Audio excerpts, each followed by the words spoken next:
Sounds like you have a typewriter going there, Matt.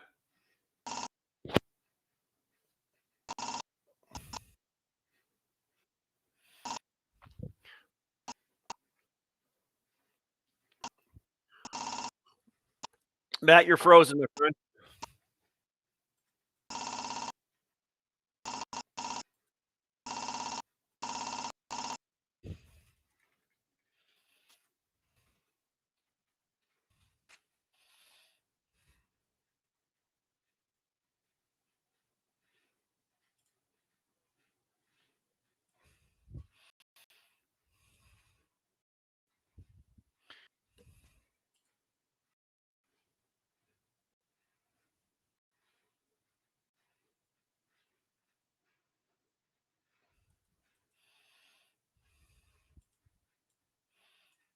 Hey, Matt, can you hear me? Okay.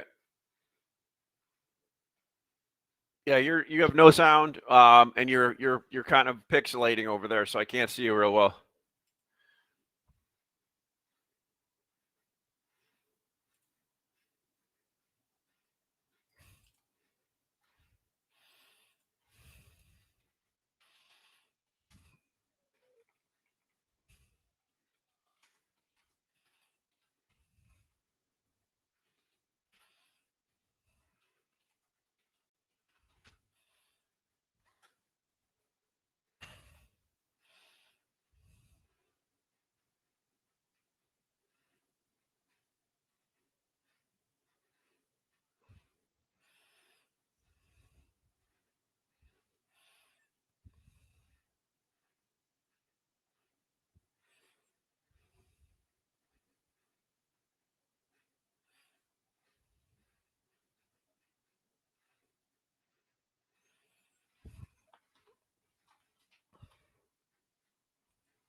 We're just waiting for Matt to see if you can hear me, Matt, maybe you could try it from your phone. That may work a little bit better than the actual internet you're using right now.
Any better? Oh yeah, that's better, Matt. A little bit of a lag, but I can hear you. How about can you hear me okay?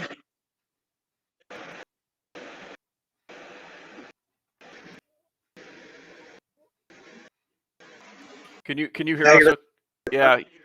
You got a little bit of a lag. So we'll just have to deal with that. And I'm jumping in here. Wanted to. It looks like you want to talk a little bit about the overreacting to the housing start, but I'll do the introduction quick, and then we'll go from there and deal with the tech we have today. So everybody, welcome to Lunch with Lumbermen. Matt Lehman, Layman's Guide, and Ashley Buckle, Materials Exchange, mxlumber.com, the only digital B2B place, matching buyers and sellers and digitizing a call around market. So Matt, you had a theme we wanted to talk about today. We're in a time of uncertainty with interest rates, mortgage applications being at an all-time low, which makes absolute sense. There's a couple questions on housing going on. There's a couple questions on specific high beta areas coming off. Some areas still doing okay. So let's talk a little bit. I'll turn it over to you to talk about what your comment is on an overreaction to the market. I think we just 2 weeks have been so much. It's almost like the entire housing and just seeing just a sudden radical sales. They've shifted construction mode to a closing mode. Talking about rolling back their starts. They're basically warning us here that they're going to be using less lumber, quarter or a third of the year, and that's exactly what's happening. Demand is going to. The only this is that just coming in like crazy, pile of pent up demand. And so I think we're going to have a sharp spike down in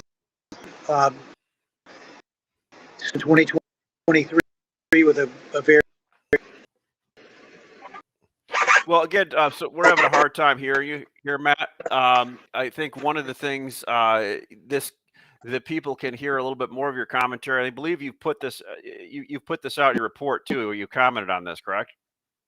Yes. So I think one thing we can do is, Jory, if you wouldn't mind bringing up the visual that Matt sent over, which is basically a scouting report. We can talk to that real quickly also, and I can help maybe bridge some of what Matt just said with, which is well, yeah, Dave said try just using audio and not video on the feed.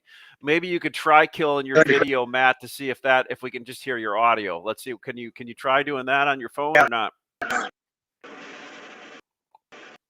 you go. Dave, we'll give that a go, Dave, and see what happens. And again, this is, I think, Matt, you're in an Airbnb or one of those VRBOs, so you're trying to work off. No, I'm okay.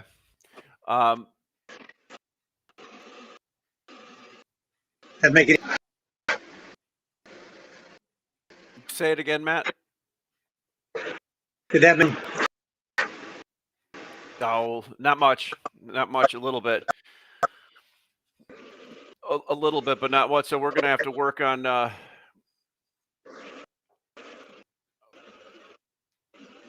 No, it doesn't. Yeah, I know what he's asking. It doesn't. It's not making a difference on that one.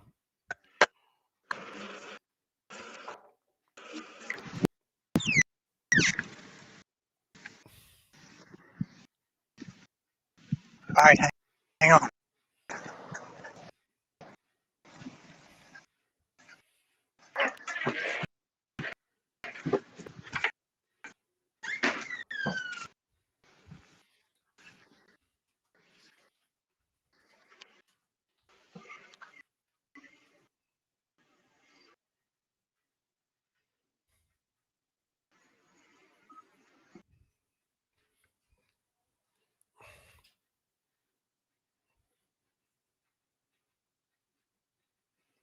Hey, Matt. Let's try on your phone call here. I can't. I'm having. Can you blow that up a little bit, Jory? I'm not sure if this was the conversation that we were even talking on the housing, and maybe it is. Maybe I'm looking at it incorrectly. Yeah, scouting report. Okay, good. Thanks, Jory. Appreciate it.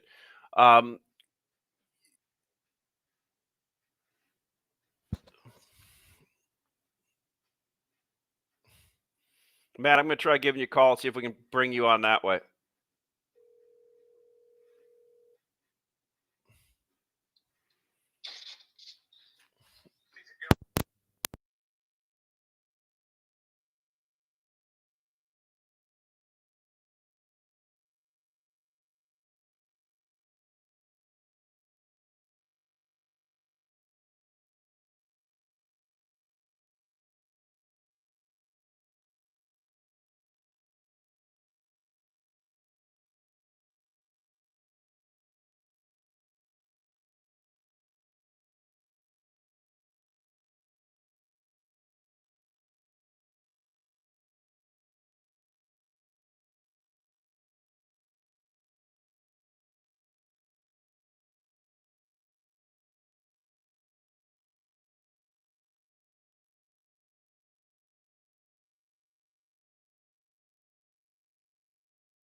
About 75% of them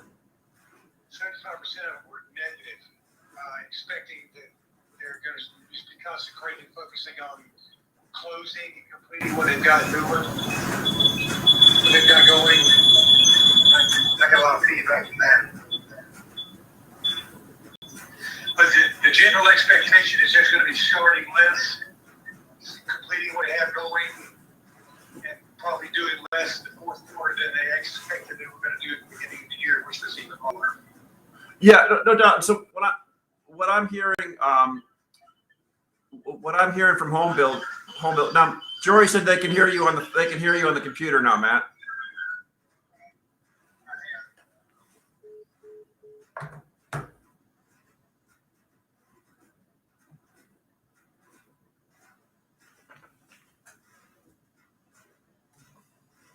All right, you know what, Matt? Let's just instead of keeping all these people on, maybe we should boot it to next week since we're having a little problem. What we'll do is we'll run through a couple tests next week and see if we got it up and running. But in the meantime, if everybody can go to Matt Layman to Layman's Guide and sign up for it.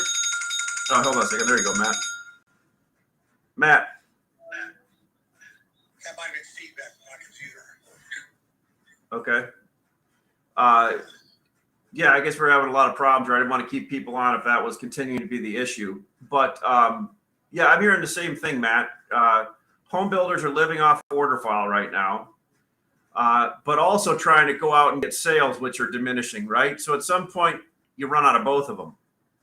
Yeah, everybody's focusing. I mean, almost without exception, everybody's number one comment for me is sales. It's not anything about construction. It's not anything about land. It's all about sales.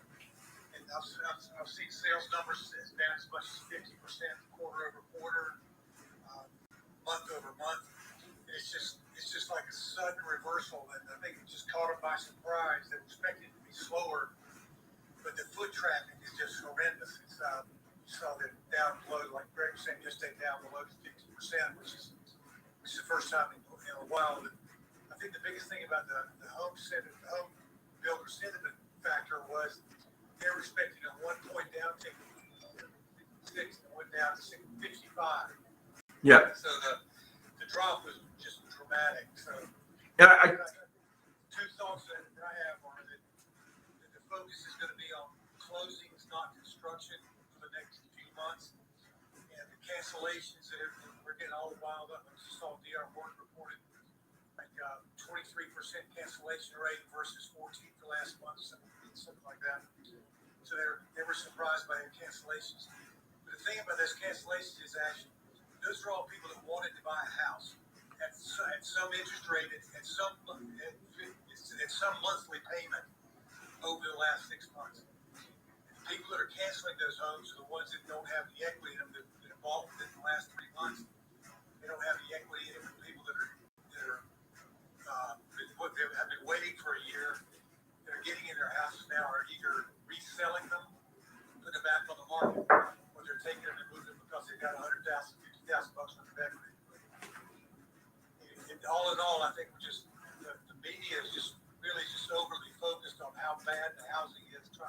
fight a recession. Yeah, I mean, like, look at like I think we're just what you're saying is what I see every day. Zillow, for instance, came out and revised what they're going to see in Q4, right? And that was the third revision, right? The economists that I see out there, every time they put something out on housing, they're always like, yeah, we said that this was going to happen. But then you go look back at what they said months ago, and they said it wasn't going to happen. So I don't think. this is just a less than month-old phenomenon that's hit the housing market just by storm. And the thing that I think is good about it is it just shows that the Fed's acceleration of interest rates to try to choke down spending is going to work. They're going to do it sooner than later. And I think we're going to have a real sharp, probably another point worth of interest rate increases this next Wednesday when they speak again. And then we're gonna realize that we've frozen, taken the buying power away from the consumer, and it's gonna just snap us right back out into deflation. And I think we'll have a sharp housing recovery, get back to people buying homes again. These home builders they've got 10% to give on the price of these houses. They've got plenty of money in it. They've got making record profits. Everybody's talking about record profits for the year, for the quarter, making a budget, all that kind of thing. And the other thing they're mentioning is they're having to go back to incentives to sales, like giving a fire pit and utensils. Yeah. So basically, Matt, if some people can't hear you, you're saying it's a phenomenon in the last month, but inflation at 9%, Fed fund rate at 1.75%. Fed's behind the curve, has to figure something out. They are doing nothing different than they said they were going to do for the past 5 or 6 months. So any of this happening is exactly what they wanted to happen, right? It isn't a surprise, but like what I was saying is I see some economists come out, and especially ones that specialize in building, and they follow the curve, but they're not in front of the curve on this. Like, so an economist, when they saw us 6 months ago, if they would have said, hey, we see housing slowing down by X in third and fourth quarter, well, then they don't get invited to speak at all the housing events, right? Because people don't want to hear that. So, but again, none of us actually know, right? Many of us own homes or rent homes, so we want it to be in our best interest on our own pig farms, right? So with that said, in lumber, I see you said Mike Haas has joined your scouting team. Why don't you tell us a little bit about Mike? Mike's a good guy. I like him a lot. What's he doing with you now? His field of expertise is going to be European lumber. And, if you scroll to the top of that page, you'll see that what you're looking at there is the scouting report, which is it's a new product we put out. We're in probably just our third week of production, but we're bringing prices back to the industry and offering it for free. Like we talked about before, we feel like it's something that it's kind of old business when you get it, so we're just kind of regurgitating what you already know. We're trying to accentuate the trend and the velocity and momentum. What we're not going to do, though, is talk about forecasting and bring fairness to subscribers. So this is going to be something that's just So Matt, just I'd like to jump in because that's really cool that you said that. For the people that can't hear you, because I literally have my phone held up to my computer, and Jory said that we're having a hard time hearing. Thanks, Jory. Appreciate that, because I wasn't sure. So what Matt is saying that Mike is doing, and they're now publishing, as you can see, the European spruce numbers, right? And as far as I know, there is no publication out there right now that publishes those numbers. So this is a great addition, Matt, to Layman's Guide for users, because in order to get European numbers because of the way Europeans sell product through, a couple of them sell direct, but they want to only sell to 2 or 3 different people. And some of them sell through other wholesalers and distributors who take the risk, and then they go through many Europeans don't want to have a U.S. entity, so they run it through other people. So the people on the buying end never see the transparency of what the prices are. So as these prices get better and you see more of them on there, I think this is great for people that used to have to rely on their guy or girl to see European pricing, can now come here and at least get a benchmark maybe where some of it's at, if that makes sense. Yeah, these prices are pretty much FOB wholesale prices at the port, so they're for broker markups. And the reason why you don't really have to change the port prices on euro. And I think I've said this before. It doesn't matter if a vessel comes and lands in Baltimore or lands in Houston, Texas. It's pretty much the same price. So port prices are port prices. Whereas if something comes out of British Columbia, Canada, or Quebec or Ontario and goes to Dallas, it's a different price than going to Atlanta, than going to Baltimore. So if you think about that and you noodle on that, and you know what the European prices are on the ports, and then you look at the Eastern and Western, you can triangulate and negotiate and figure out what some of the best prices should be and where the undervalued and overvalued are. This is an interesting thought too. The Europeans cut for 16s, so 16s are usually in abundance and all special. You can buy straight truckloads of 2x4 16 SPF. Usually it's a pretty deep discount if you just look hard. Yeah, so what Matt's saying is Europeans cut different metric logs out in the forest, and what that usually means is they're cutting a lot more 16s. So 16s, all of a sudden you see in 2x4, 2x6, 2x8, 2x10, and 2x12, which if you think about it, there shouldn't be any Canadian Eastern or Canadian Western 2x4 16s going anywhere to the Southeast or to Texas unless they're probably going into a truss, right? If they're going into a stick-built home, it should be their biggest competitor should be 16 footers out of Europe. Why is that important? Because when you look at the CME contract, one of the biggest components of the CME contract percentage-wise are 16 footers. Yeah, you get more 16s on a futures card than you do on a regular card. So it's important why I'm going back to this with Mike Haas joining Matt's team and showing European spruce. Some people aren't going to like it that you're showing European spruce, Matt, because that was kind of a guarded secret that the little good old boy network kept. Yeah. So Trash is out. Secret's out. value, that's a value to sign up for Matt. So Matt, we'll kind of leave it at that. Housing is still in flux. We talked about stuff, but let's put up how you can get a hold of Layman's Guide. And if for anything, one thing just to start looking at the European spruce for people that haven't signed up for Matt's guide. And again, Matt lets you sign up and he forces you to take it for free for a while first, which is great. Matt at Lehman'sGuide.com. Actually, the scouting report is going to be free to everyone. That's right, Matt. At least for a year. The scouting report's free. Secondly, if you want transparent information also every day and want to see the price of European on a real-time basis delivered to you, come to mxlumber.com. And I'll throw that up, mxlumber.com. Register. Once you register, you'll go into our Salesforce database and we'll call you and get you set up to be buying and selling. There is no cost to be set up. There is no cost to look at pricing. It's just a $150 flat fee transaction for buying or selling something. There's no reason not to do that. And for the people that don't want to do that, we're not interested in doing it with you. So let's sign up for Matt's report, sign up to mxlumber.com and register. And Matt, we'll work on the tech next week and get you set up a little bit better. Yeah. All right. Real good, people. That's good. Thanks. Everybody.